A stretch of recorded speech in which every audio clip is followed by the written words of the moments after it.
I don't want to jinx it, but at the same time, it's kind of inevitable at this point. On top of the singular gray hair on my beard, somewhere around here, I was looking at myself in the mirror just like a few minutes ago, and I'm pretty sure I've got a couple gray hairs there.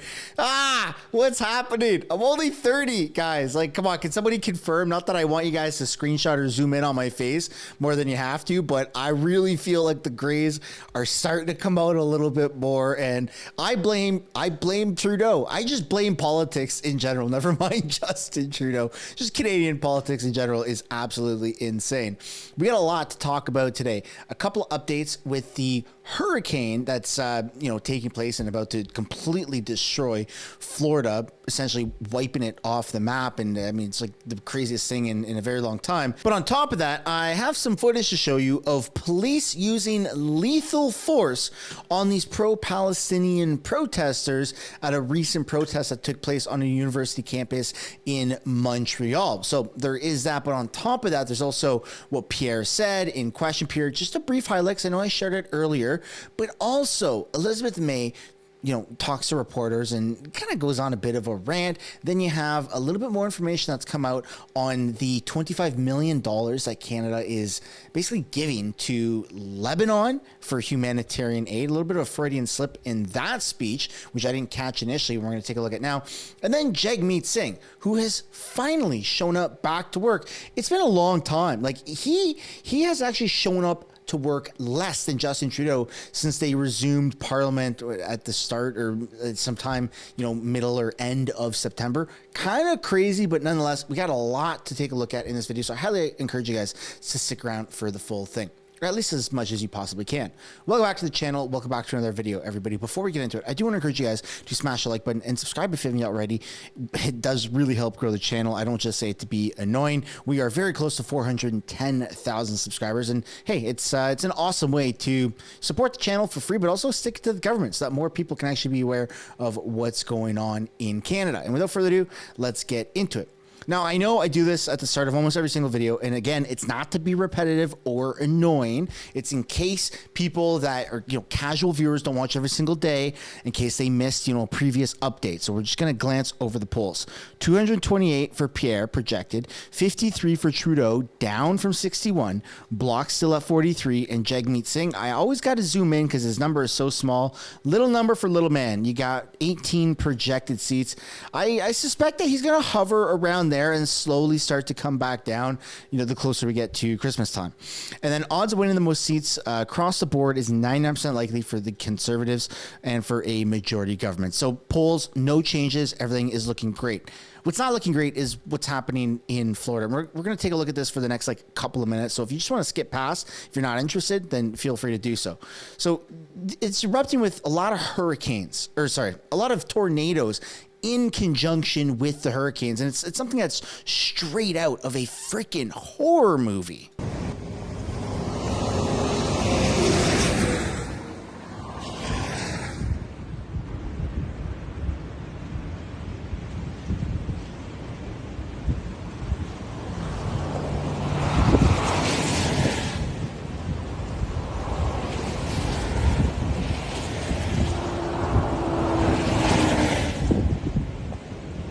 Wow.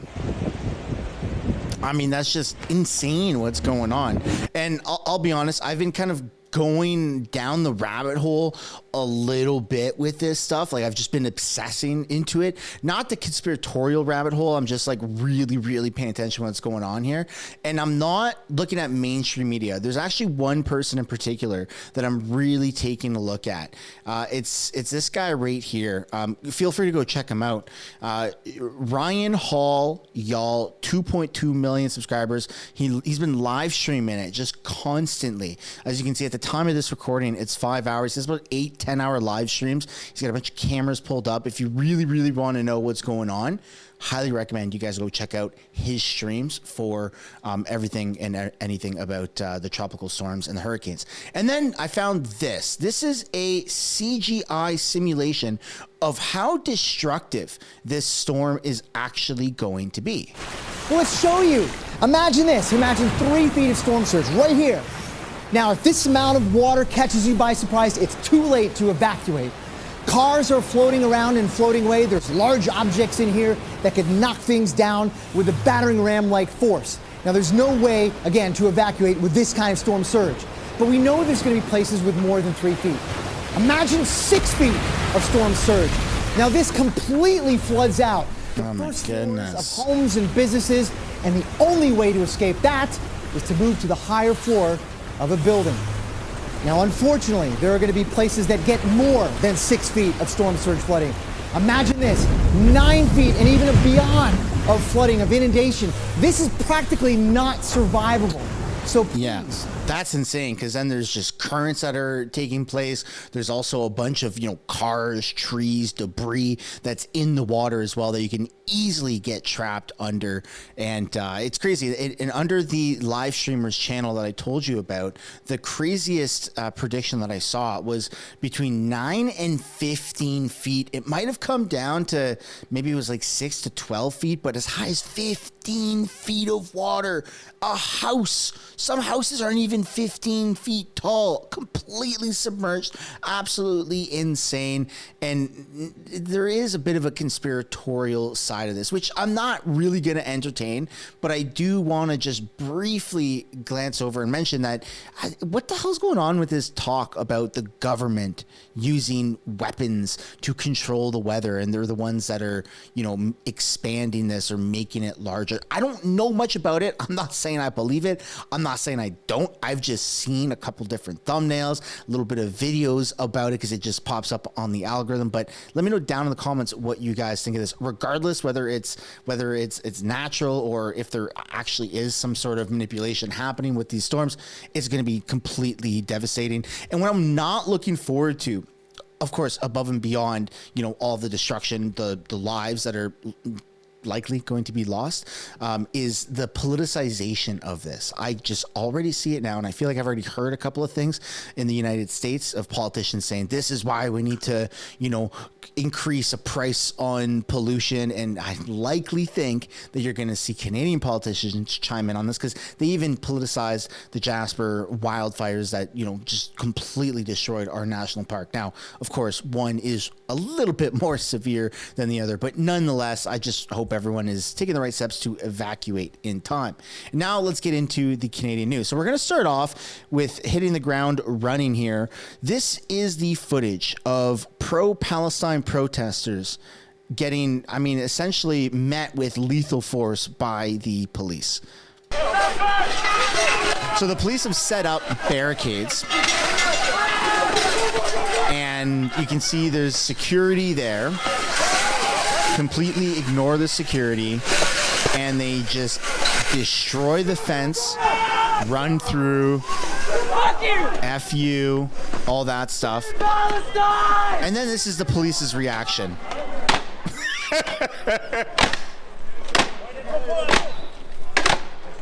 Yeah, does that look familiar, folks? So there's been a lot of complaints, because obviously, and even I've complained about it, the fact that the government used that type of force after 2.5 or 3 weeks of protests that took place in Ottawa during the Freedom Convoy. And now it's been over a year. It's been over a year since these protests have been going on, and the tensions have escalated, and you have death calls to Canadians, death calls to Jewish people, death calls to Americans. It's just crazy what's going on. Vandalism, violence, chaos in the streets. It's also been a massive leech on our resources. It's cost, I think Toronto police said like a few months ago, it's cost them nearly $20 million at the time. So by now it's $40-50 million just in Toronto for paying police, setting up barricades, making sure that they are able to, execute their Charter of Rights and Freedoms, or their freedom of expression, which is coming at a very costly expense of taxpayers. And now you're finally seeing the cops kind of ramp up how they react to it. And I would just love to know your thoughts and comments down below. Do you agree with the police, getting the riot gear? Do you think it's a little late for them to do it? What would you like to see next? Now let's get into what Pierre Poilievre said in the House of Commons, just in case those that missed it here. Just a brief summary. Conservatives would have liked to be working today to counter the doubling of housing costs this Prime Minister has caused, or the record food price inflation, which has been 36% higher in Canada than in the US. But unfortunately, the Prime Minister has paralyzed Parliament by refusing your ruling directing his government to turn over evidence in the $400 million green slush fund scandal that the Auditor General says involves 186 conflicts of interest, with the chair of the fund found guilty. What has he got to hide? Mr. Speaker, the Leader of the Opposition is not being truthful with Canadians. It is the RCMP Commissioner himself who said the RCMP's ability to receive and use information obtained through this production order and under the compulsory powers afforded by the Auditor General Act in the course of a criminal investigation could give rise to concerns under the Canadian Charter of Rights and Freedoms. It is therefore highly unlikely that any information obtained by the RCMP under the motion where privacy interests exist could be used to support a criminal prosecution or further a criminal investigation. This is a $400 million scandal involving Liberal appointees giving millions of dollars to their own companies, and the minister's story is now changing. Yep. Last week, she claimed that the government had given documents to the RCMP.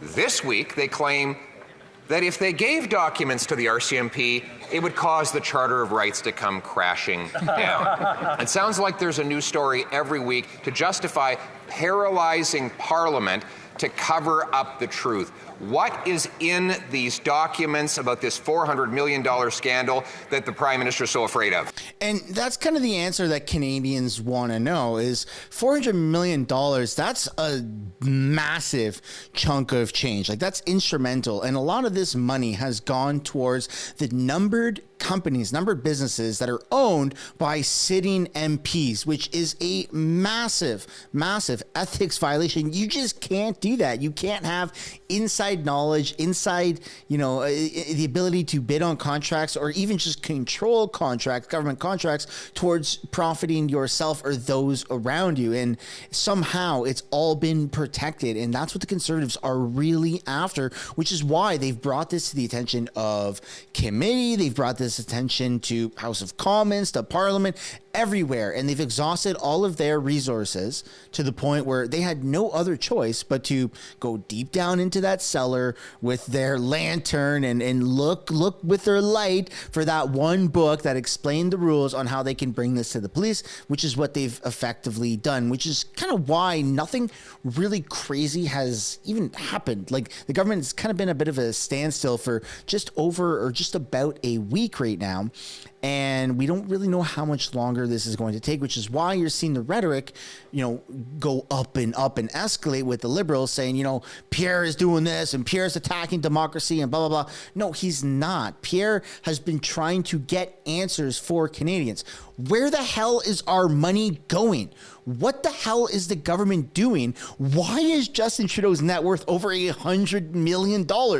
None of this makes any friggin' sense. And above and beyond all that, who's the other Randy? These are real questions that you deserve to know the answers to, that I deserve to know the answers to, so that we can have this information. So when it comes time for another election, that people can make the informed decision on who they actually want to represent their ridings. But I'd love to know your thoughts down below in the comments about that. Next up, you got the Bloc that's just acting like they're taking a page out of Gossip Girls or something. Let's take a look at this very weird video here.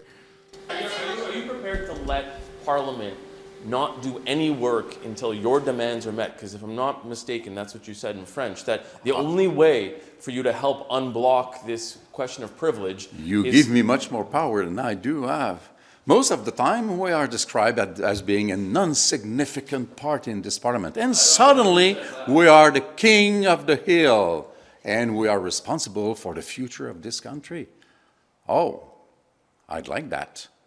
But now, if we don't get what we said we wanted, we will not do it, whatever the Canadian columnists say about us, which is not so nice in recent days. I'm not talking about Canadian columnist, sir. I'm asking you about what you said in French, where you're happy to let Parliament sit the way it is on this question of privilege if you don't get it. Did I say happy? Mr. Okay, Blanchet, my point is, you said that you if would they let want this- Parliament. So then, if you wouldn't mind, then if you could say in English what you said in French about how Parliament is now sitting on this question of privilege and what it would take for the Bloc Québécois to help unblock it. That's interesting. Everybody should have to say it in the other language what they say in one, without changing it. We have said what we do want in order to have this Parliament get back to work normally, and it is to have the royal recommendation on C319.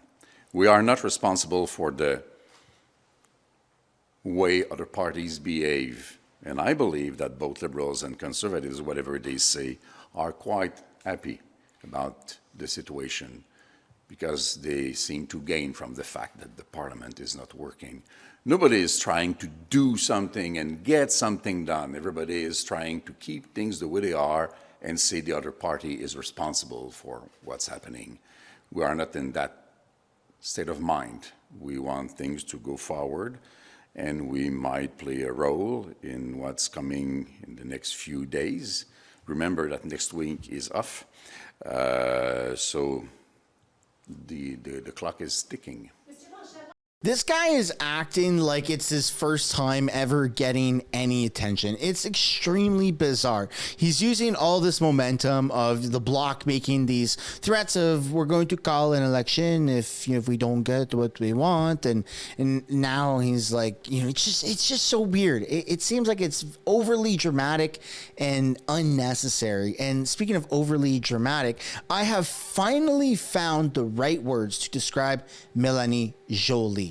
I didn't want to say Barbie because for some reason that's just where my mind went to, not because of how she looks at all, just a figurine of Barbie. But I found what the right description of her is. She pretends to be a little action figure. Her movements, the way she moves around. When a little kid is using an action figure and they're like over exaggerating and role playing, that's what Mélanie Joly is doing. She is not a serious person. Let's just take a look at her interview here on CBC to prove this. Double down on his comments that he would support Israel proactively striking Iran's nuclear sites.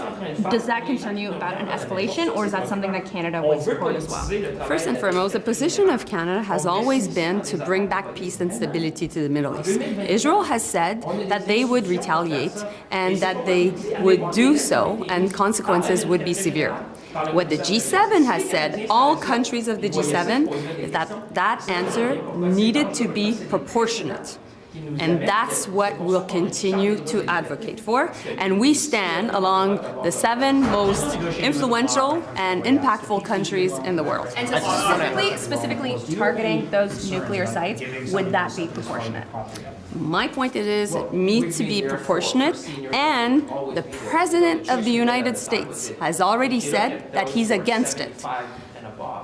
As you can see, just the way she talks, it's almost like she's living a little bit of a movie in her head. It's not realistic. It doesn't make any sense at all. And she is just not fit for the job. And that's a perfect segue into our next person who's not fit for the job. Not Lizzie Dizzy. That's a code name. We have Elizabeth May, who has her couple minutes of fame here with her one other writing. Go Green Party! On behalf of the Green Party of Canada, Elizabeth May, Mike Morris, MP for Kitchener Centre, we just wanted to comment briefly on the fascinating debate which has occupied us now up until day 6. It looks like we'll be resuming it again after Thanksgiving, so we can be grateful for a small break while we gather with family and friends and bow our heads.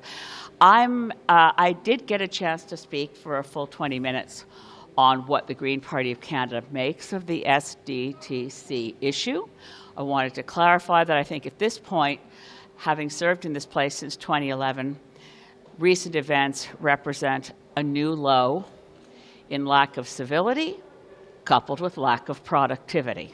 It's an enormous waste of time and waste of money for Canadians. It's not to say, and I want to underline this, it's never acceptable when you have a board of directors and a chair of a board of directors who ignore conflict of interest guidelines.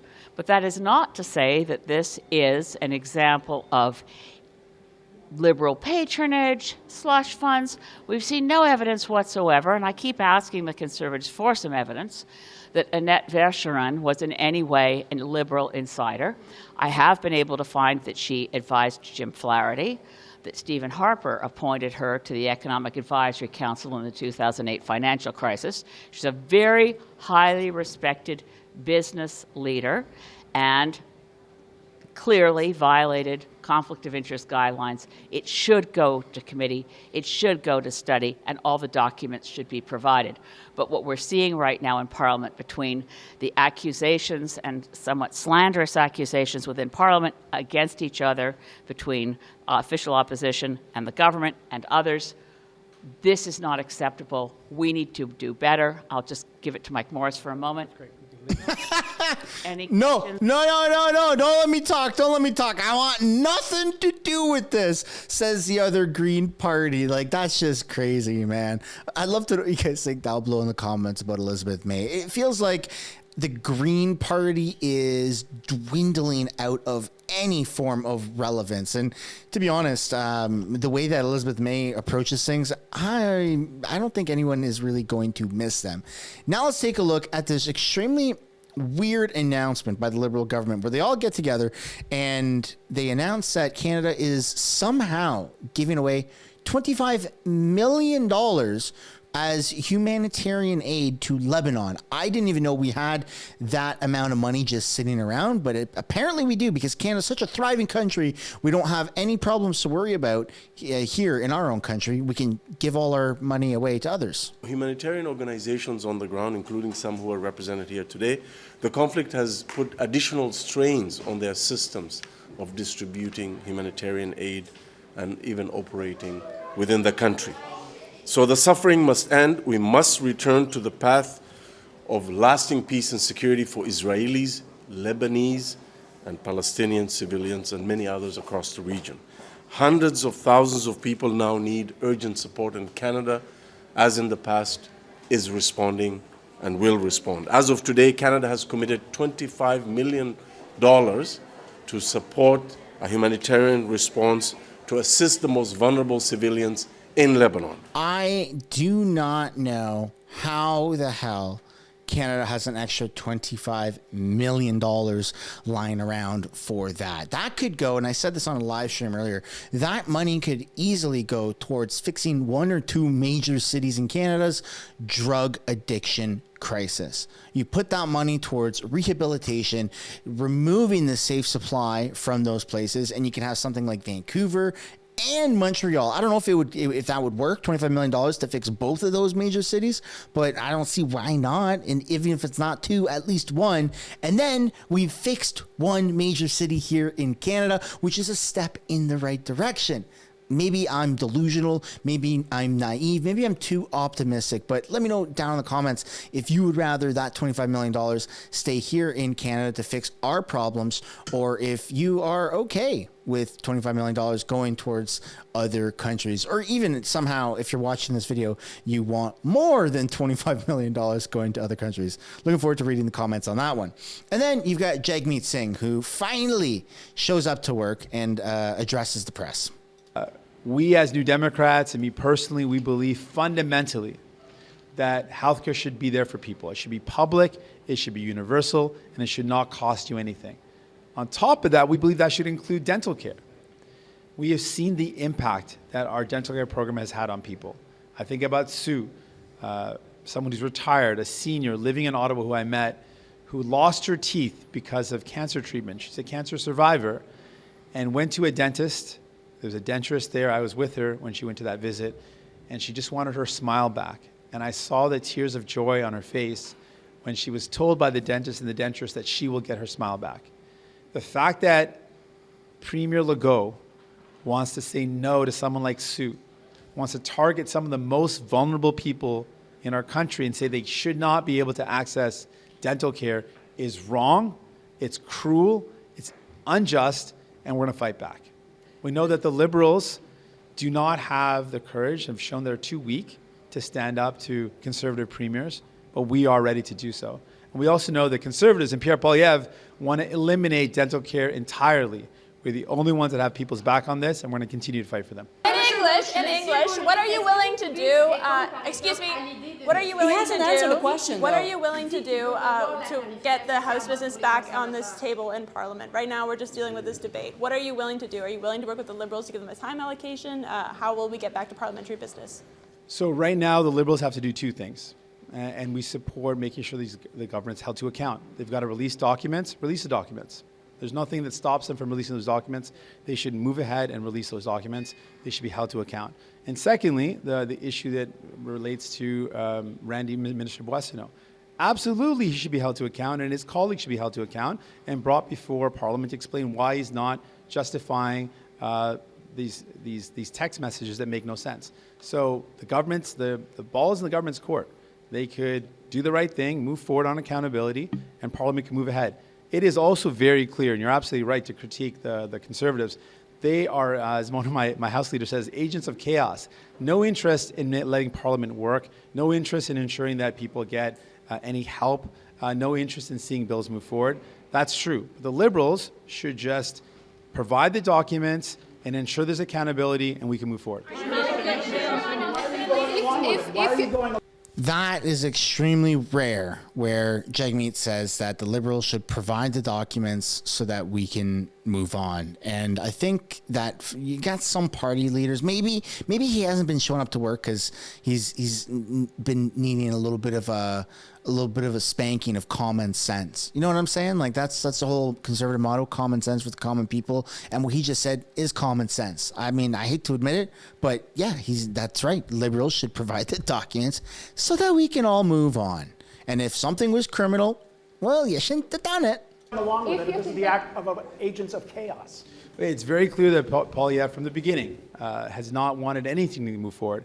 He's not proposed a single idea in a minority government that has improved people's lives. He's not been able to get anything done in a minority government. He has no desire to actually improve people's lives. We have shown that we've used Parliament to get people the help they need on dental care. Pharmacare is going to be passed as early as tomorrow. And we want to see provinces, negotiations happen, and see provinces receive free medication for people living with diabetes. We want to see people get free birth control. Conservatives clearly don't want that to happen. They're blocking everything. And so what we believe that we want to see Parliament work. The Liberals, though, have to be held to account. Justin Trudeau and the Liberals have to provide documents and ensure there's accountability with their minister, and we can move forward.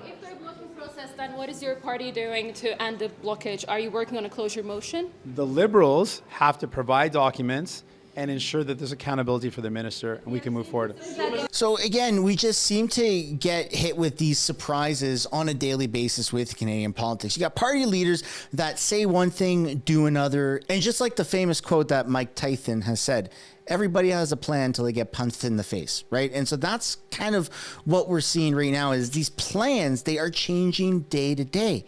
Well, this is Pierre's stance, and that's the Bloc stance, and that's the NDP stance, and Trudeau is on this stance, but now he's on that stance, and everything is just a moving, living organism, unfortunately. And it seems like there isn't really a whole lot of loyalty to their words that we've seen, other than maybe the fact that, you know, not even Jagmeet. I was just about to accidentally say the fact that Jagmeet tore up the coalition, but it's not even true. He did a massive Hollywood-style breakup video with Justin Trudeau publicly, used my footage from House of Canada in his video to try and convince people that I somehow would support him, which I do not.